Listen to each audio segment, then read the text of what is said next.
बार नगर निगम में दिल्ली किसकी? और देखिए दिल्ली की जनता ने ठाना है कि इस बार नगर निगम में दिल्ली आम आदमी पार्टी की, दिल्ली आपकी। अगर टिकट मिल जाता तो आप कहते कि ये करप्शन है। टिकट बेचने की कोशिश तो की गई ना, एमसीडी में भी केजरीवाल।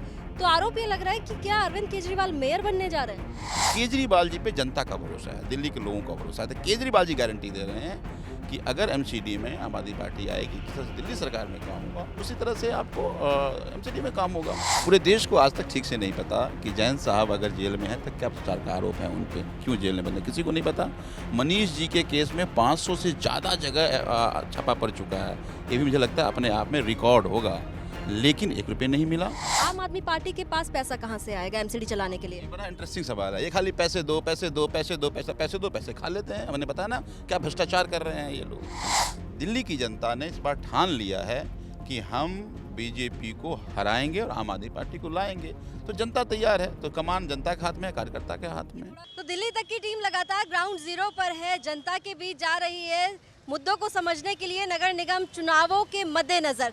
लेकिन हम आपको ये बता दें कि हम अपने साथ जो है कोशिश कर रहे हैं कि जो जनता के प्रतिनिधि हैं उनसे भी बात करें। और आज हमारे साथ आम आदमी पार्टी के बुराड़ी विधानसभा से विधायक संजीव झा हैं। बहुत स्वागत है संजीव जी आपका। बहुत बहुत धन्यवाद आपका। चलिए आपसे लगातार लंबी बातचीत करेंगे, ड्राइव पर चलते हैं और उसी दौरान आपसे मुद्दों को समझेंगे माहौल किस तरह का है और किस तरह से मेहनत की जा रही है। बिल्कुल बिल्कुल बिल्कुल, स्वागत है आपका। तो संजीव झा जी आज हमारे साथ हैं और हम निकले हैं बुराड़ी विधानसभा को कवर करने के लिए। सबसे पहले संजीव जी से पूछते हैं, संजीव जी इस बार नगर निगम में दिल्ली किसकी? और देखिए दिल्ली की जनता ने ठाना है कि इस बार नगर निगम में दिल्ली आम आदमी पार्टी की, दिल्ली आपकी। बड़ा आश्वस्त लग रहा है जीत को लेकर। हाँ, इसलिए कि 15 साल में दिल्ली एमसीडी भ्रष्टाचार का अड्डा बन के रह चुका है। जितने वादे किए गए एक भी वादे पूरे नहीं किए। मैं तो हमेशा पूछता हूँ कोई अपना 5 काम बता दो, अपनी 2 काम बताने के लिए तैयार नहीं है। दिल्ली को 3 बड़े बड़े कूड़े का पहाड़ उपहार के रूप में मिला है। अब देखिए आप अभी विधानसभा में घुसे, आप बड़ा ढलाव, कहते हैं मैंने ढलाव मुक्त कर दिया। बड़ा ढलाव है, ना केवल ढलाव है, ये कचरा सड़क पर फेंकते हैं, फिर आवारा जानवर आता है। एक तो अब वो गौ माता आती हैं, वो कचरा खाती हैं, और दूसरा फिर उससे एक्सीडेंट होता है। तो कूड़ों का शहर बना करके दिल्ली को रख दिया है। देखिए अभी एक इंडेक्स आया था कि 35 शहर की बात, 27वां स्थान दिल्ली का था गंदगी में। तो ये दिल्ली को कूड़ों का शहर बना कर रखे हुए हैं। एक भी वादे जो इन्होंने किए, 17 का मैनिफेस्टो था कि हम कूड़े का पहाड़ हटा देंगे, एक भी पहाड़ नहीं हटा। तो वो तो कहते हैं ना कि जो दिल्ली सरकार है वो फंड्स ही नहीं देती है, 40,000 करोड़ रुपए आप पर बकाया है। हाँ, बड़ा इंटरेस्टिंग है। 2017 का मैनिफेस्टो देखिए तो मैनिफेस्टो में कहा था इन्होंने कि हमें दिल्ली सरकार से पैसे नहीं लेना, सीधे केंद्र सरकार से लाएंगे और काम करेंगे। तो क्यों नहीं केंद्र सरकार से लाए? क्या कहा था? संकल्प पत्र है। तो संकल्प पत्र भी कूड़े में गया और कूड़े का हाइट और बढ़ गया। अब कह रहे हैं वचन पत्र है, तो संकल्प भी टूटा और वचन भी टूटेगा। दिल्ली की जनता को भरोसा नहीं है अब भारतीय जनता पार्टी पे। यही कारण है कि हम पूरी तरह आश्वस्त हैं। इस बार जिस तरह से आप दिल्ली विधानसभा में रिजल्ट आपने देखा था, कुछ उसी तरह का रिजल्ट आपको एमसीडी में देखने को मिलेगा। अरविंद केजरीवाल ने भविष्यवाणी की है कि बीजेपी जो है वो 20 से भी कम सीटों पे रह जाएगी दिल्ली के नगर निगम चुनाव में। उनकी भविष्यवाणी हमेशा सच होती है। आपको याद होगा 2015 में कहा था कि कांग्रेस को 0 आएगा, कांग्रेस को 0 आया। पंजाब में उन्होंने कहा था कि मुख्यमंत्री दोनों जगह से हारेगा, दोनों जगह से हारे। उन्होंने कहा था बादल पूरा परिवार हार जाएगा, बादल पूरे परिवार हार गए।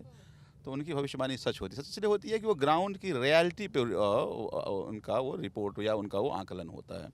तो बिल्कुल उन्होंने ठीक कहा। मेरा भी ये मानना है कि इस बार भारतीय जनता पार्टी 20 के नीचे रहेगी। आप लोग कह रहे हैं कि आप अगर नगर निगम में आते हैं तो तीनों कूड़े के जो पहाड़ हैं वो हटा देंगे। कैसे हटाएंगे? देखिए आज ये हटा क्यों नहीं, उसके 2 कारण थे। एक कि वो भ्रष्टाचार का भेंट चढ़ गया। उदाहरण के तौर पे अभी ये लोग ट्रॉमल मशीन लगाए हुए हैं वहाँ पे, और ट्रॉमल मशीन से कह रहे हैं कि हम कूड़े का निस्तारण कर रहे हैं। अब एक ट्रॉमल मशीन की कीमत है 17.5 लाख रुपए और महीने का रेंट है 18 लाख रुपए। अब देखिए 200 ट्रॉमल मशीन लगा हुआ है, यानी अगर खरीद लेते तो 60 करोड़ का होता, और 250 करोड़ रुपये रेंट जा रहा है उसका। कूड़े रोज़ जो आता है वो 4000 मीट्रिक टन, भलसबा की बात करूं अगर मैं, तो 4000 मीट्रिक टन कूड़ा आता है और 2000 मीट्रिक टन का निस्तारण करते हैं। तो हाइट बढ़ रहा है, हाइट नहीं तो वॉल्यूम भी बढ़ रहा है। आपने देखा भलसबा में जाकर देखिए, आप गाजीपुर में देखिए, अभी वो खिसका है उसमें किसी तरह का हालांकि हताहत नहीं हुई, फिर आसार उसके भी थे। तो कूड़े का निस्तारण ठीक से नहीं है। पहली बात कि हमें कूड़े का निस्तारण इस तरह से करें कि कूड़ा लैंडफिल साइड तक ना पहुंचे।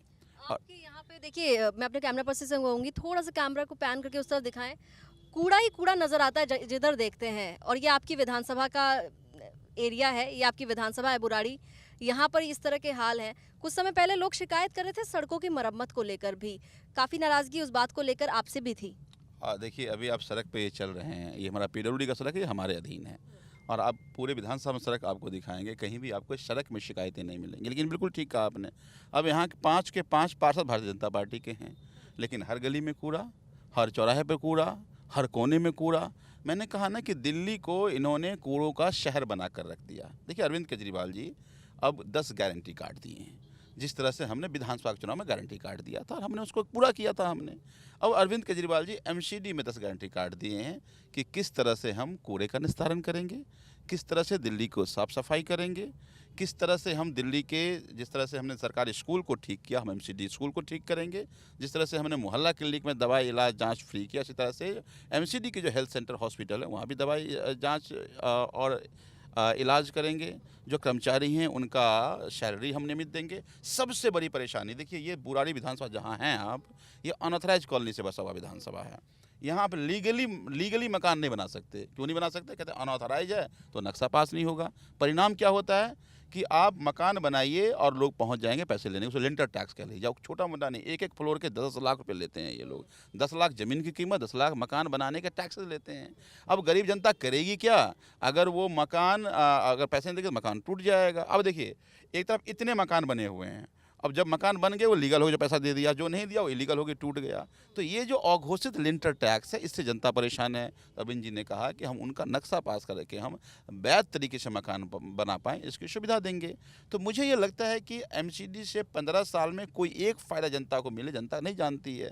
तो अब आम आदमी पार्टी जब आएगी तो ये सारे काम जिससे जनता को फ़ायदा हो उस पर काम करेगी। अच्छा, एक सवाल ये है कि भाजपा ये कहती है कि दिल्ली सरकार ने पैसा नहीं दिया है, आप कहते हैं कि पैसा दिया है, लेकिन अगर पैसा दिया है उसके बावजूद भी नगर निगम को चलाने के लिए पर्याप्त पैसा नहीं है, सैलरीज देने के लिए पैसा नहीं है, कर्मचारियों के पेंशन देने के लिए पैसा नहीं है, कामकाज अच्छी तरीके से कराने के लिए पैसा नहीं है, तो फिर आम आदमी पार्टी के पास पैसा कहाँ से आएगा एमसीडी चलाने के लिए? ये बड़ा इंटरेस्टिंग सवाल है। ये खाली पैसे दो, पैसे दो, पैसे दो, पैसे दो, पैसे खा लेते हैं। हमने बताया ना क्या भ्रष्टाचार कर रहे हैं ये लोग। अब एक बात बताइए, दिल्ली में हमारी सरकार है, दिल्ली में जब हम आए तो डेफिसिट बजट था। आज हम दिल्ली में इतनी सारी सुविधाएं दे रहे हैं और बजट भी प्रॉफिट में, हम नहीं, सीएजी कह रही है। तो इसका मतलब है खाली हमने भ्रष्टाचार कम किया, इतने पैसे आ गए कि हमने स्कूल बनाया, हॉस्पिटल बनाया, सारी सुविधाएं दे रहे हैं, बिजली में सब्सिडी, पानी में सब्सिडी, महिला को सब्सिडी, त्यादा सब्सिडी, किसान को सब्सिडी, 1 करोड़ सैनिक को दे रहे हैं शहीद सम्मान में। सारे करते हुए भी बजट प्रॉफिट में है। एमसीडी में पैसे की कोई कमी नहीं है। अब एमसीडी केवल भ्रष्टाचार का भेंट चढ़ा हुआ। मैं दावे से कह सकता हूं आम आदमी पार्टी को आने दीजिए, एक पैसे दिल्ली सरकार से नहीं लेकर एमसीडी के पैसे से ही एमसीडी में जनता का विकास का काम करके एमसीडी का पैसा बच जाएगा। और रही पैसे की बात, पूरे देश में केंद्र सरकार जहां जहां म्यूनिसिपैलिटी है प्रति व्यक्ति 560 रुपये देती है, दिल्ली में 1 रुपया नहीं देता। हम तो नहीं कहते पैसे नहीं देते, पैसे नहीं देते, हम काम कर रहे हैं। तो मुझे ये लगता है कि अब कितने भी पैसे दे दे, अगर आपका लूट का आपका अगर इरादा होगा, अगर आप इरादे ही आपका लूट होगा तो सब पैसे खा जाएंगे।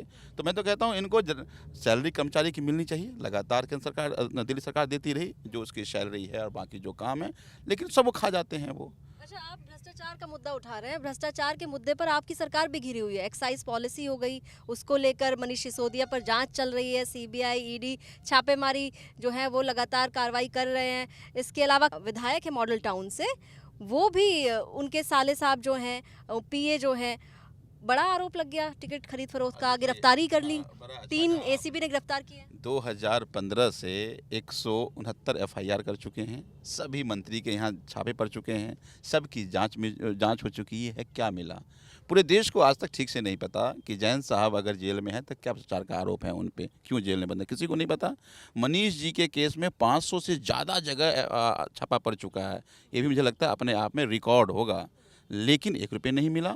तो इनकी एजेंसी साबित करे कि हम कट्टर ईमानदार हैं। अब आपने कहा एमसीडी की बात, एक बात बताइए, अगर ये भी अपने आप में सबूत है कि पैसे, इसका मतलब पैसे में टिकट नहीं मिला ना, नहीं, किसी को अपने पैसे दे दिए, अगर टिकट मिल जाता तो आप कहते कि ये करप्शन है। लेकिन टिकट बेचने की कोशिश तो की गई ना।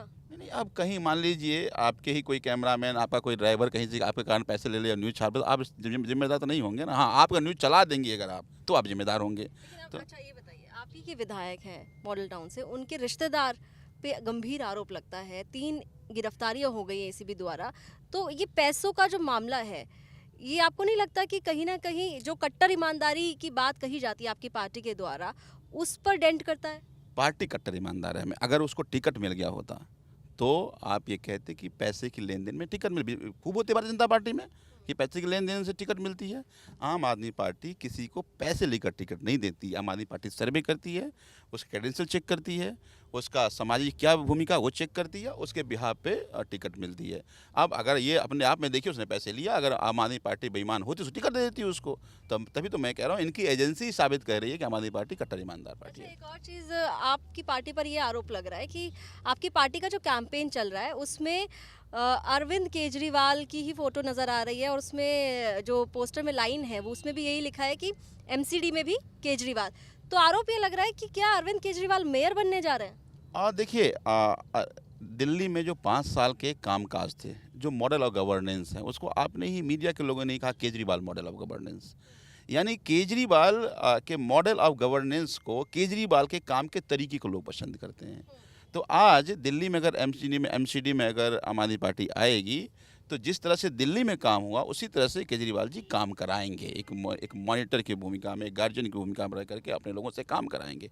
केजरीवाल जी पे जनता का भरोसा है, दिल्ली के लोगों का भरोसा है। तो केजरीवाल जी गारंटी दे रहे हैं कि अगर एमसीडी में आम आदमी पार्टी आएगी, जिस तरह से दिल्ली सरकार में काम होगा उसी तरह से आपको एमसीडी में काम होगा। केजरीवाल जी को लोग पसंद करते हैं, तो हम कहते हैं हाँ जी, केजरीवाल जी को आप एमसीडी में लाइए, इसमें क्या बुरा है। लेकिन दिल्ली में तो केजरीवाल जी नज़र नहीं आ रहे, वो तो गुजरात में है। जरूरत पड़ी, गुजरात के लोग भी क्या कहते हैं कि केजरीवाल मतलब गवर्नेंस गुजरात में आना चाहिए। देखिए, अब जो दिल्ली के 5 साल के कामकाज हैं वो एक मॉडल है। अब उस मॉडल को पूरे देश की जनता चाहती है। पंजाब में देखिए क्या लैंडस्लाइडिंग विक्ट्री मिली, आज़ादी के बाद से आज तक सबसे बड़ी ये जीत की मार्जिन रही है। आज गुजरात की जनता कह रही है हाँ जी मुझे मिलना चाहिए। तो अरविंद केजरीवाल जाके गारंटी दे रहे हैं कि हाँ, हमारे लोग अगर आएंगे तो जो दिल्ली में हुआ वो गुजरात में भी होगा। तो क्या लग रहा है आपको, अगर मैं दिल्ली की बात करूं, नगर निगम की बात करूं, 250 अब वार्ड्स रह गए हैं, क्या नंबर एक्सपेक्ट कर रहे हैं आप? देखिए, ये हमने ये खुद ही ये लोग बता रहे हैं। पहली बात कि अगर 250 हुआ और क्या बदला, फिर क्यों 6 महीना आपने इलेक्शन टाल दिया? इसलिए कि 290 से 250 करना था आपको, तो इसलिए टाला उन्होंने कि तब भी उनको, अब तो 20 हम कह रहे हैं, तो 20 भी नहीं आ रहे थे।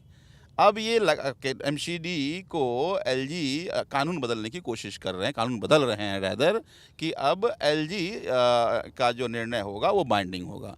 तो इसका उनको पता है कि हम एमसीडी में आ रहे हैं। तो भारतीय जनता पार्टी खुद ही कह रही है। रही नंबर की बात है, तो हमने पहले ही कहा कि इस बार आपको ऐतिहासिक, आपको 225-30 पार करती हुई आम आदमी 250 में दिखेगी। ये बड़ा नंबर नहीं बता रहे आप? रिजल्ट आने दीजिए। जब हम लोग दिल्ली में चुनाव लड़े तो हम लोग कह रहे थे नहीं 60 से ऊपर आएंगे, तो कहते थे मजाक कर रहे हैं। लेकिन देखिए हम 62 आए। तो बीजेपी भी कह रही है 200 प्लस है। बीजेपी तो तब भी कह रही थी, हम दिल्ली में कह रहे थे हम सरकार, मनोज तिवारी जी का देखा था ना, वोट होने के बाद कह रहे थे हम 50 सीट लेकर आ रहे हैं। तो बीजेपी तो यूं ही कह रही है, लेकिन बीजेपी को पर दिल्ली की जनता को भरोसा नहीं है। एमसीडी में उन्होंने जिस तरह का लूट का आलम मचाया था, हर एक आदमी इस बार केवल जिताने के लिए नहीं, भाजपा से बदला लेने के लिए वोट कर रही है। ओके, एक आखिरी सवाल आपसे ये मेरा, अब निगम का चुनाव बहुत नज़दीक आ चुका है, 4 दिसंबर को वोटिंग होने जा रही है। अरविंद केजरीवाल गुजरात में लगातार व्यस्त हैं। ऐसे में प्रचार की जिम्मेदारी जो है वो सीधे तौर पर मनीष सिसोदिया के कंधे पर आ गई है। आपको लगता है कि अरविंद केजरीवाल गुजरात में बिजी हैं, इसका कुछ असर जो है वो नगर निगम चुनावों में दिल्ली में पड़ सकता है? अरविंद केजरीवाल की वहाँ शेड्यूल जो है गुजरात में वो बिजी हैं। देखिए, प्रचार की कमान जनता के हाथ में, जनतंत्र में जनता मालिक होती है और जनता जिसके साथ खड़ी होती है जीत उसकी होती है। मैंने कहा ना कि इस बार एमसीडी में बदला लेने के लिए दिल्ली की जनता तैयार है, बदला लेने के लिए वोट कर रही है। इतने गुस्से में दिल्ली की जनता है। हालांकि अरविंद जी दिल्ली में भी प्रचार करेंगे, गुजरात में भी प्रचार करेंगे, और जहाँ जहाँ ज़रूरत पड़ेगी वहाँ अरविंद जी आएंगे। लेकिन दिल्ली की जनता ने इस बार ठान लिया है कि हम बीजेपी को हराएंगे और आम आदमी पार्टी को लाएंगे। तो जनता तैयार है, तो कमान जनता के हाथ में है, कार्यकर्ता के हाथ में है। थोड़ा अरविंद केजरीवाल जी ने भी बोला था कि इन्होंने फंसाने की कोशिश की है, चुनाव को बीच में डाला गया है। 1 तारीख को और 5 तारीख को गुजरात में चुनाव है और 4 तारीख को दिल्ली में। हाँ बिल्कुल, देखिए कोशिश इन्होंने पूरी की। गुजरात में भी इनके हाथ पाँव फूल रहे हैं, तो इनको लगा कि भाई दिल्ली में एमसीडी का चुनाव करा देंगे तो ये लोग दोनों जगह व्यस्त हो जाएंगे, तो शायद उसका फ़ायदा हमें हो। लेकिन जब जनता ठान लेती है ना, जब जनता बदलाव के लिए तैयार हो जाती है, तो आपकी ये सारे चाल, आपकी ये सारी जो कोशिशें हैं, सारी जो फितरत है, वो धरे का धरे रह जाता है। दिल्ली की जनता भी और गुजरात की जनता भी इस बार रिकॉर्ड बनाने जा रही है। चलिए, आपने कहा कि दिल्ली में तो जो नगर निगम के चुनाव है उसमें आप कह रहे हैं कि 220 प्लस की बात कर रहे हैं। आपकी अपनी विधानसभा में अगर बात की जाए तो वहाँ पर क्या स्कोर देख रहे हैं? देखिए हमारे यहाँ 5 वार्ड की सीटें हैं और 5 के 5 वार्ड बड़ी हम लोग अंतर से जीतने वाले हैं। तो आम आदमी पार्टी के बुराड़ी से विधायक संजीव झा ने हमारे सवालों पर खुलकर जवाब दिया और साथ ही साथ अपनी जीत को लेकर आश्वस्त भी नजर आया। साफ तौर पर कहना है कि इस बार जो नगर निगम के चुनाव हैं वहां पर आम आदमी पार्टी रिकॉर्ड जीत हासिल करने जा रही है और इसके साथ ही ये भी दावा कर रहे हैं कि जो अरविंद केजरीवाल ने भविष्यवाणी की है कि नगर निगम में इस बार बीजेपी 20 सीट से कम पर सिमट जाएगी, वो भविष्यवाणी भी सच होगी। हालांकि एक भविष्यवाणी संजीव झा ने भी की कि बुराड़ी विधानसभा के अंतर्गत आने वाले 5 वार्ड जो हैं वो आम आदमी पार्टी के खाते में जा रहे हैं और वहां पर बीजेपी को 0 मिलेगा। ये तमाम भविष्यवाणी सच होती हैं या नहीं होती, ये तो 7 दिसंबर को जब नतीजे सामने आएंगे तभी पता चलेगा। लेकिन जनता की नब्ज टटोलते टटोलते हम नेताओं के मन को टटोलने की कोशिश भी कर रहे हैं कि किस तरह से इस चुनाव को लेकर वो जनता के बीच जा रहे हैं और जनता का समर्थन उन्हें किस तरह से मिल रहा है। कैमरामैन रंजीत के साथ अनुराधा तंवर, दिल्ली तक।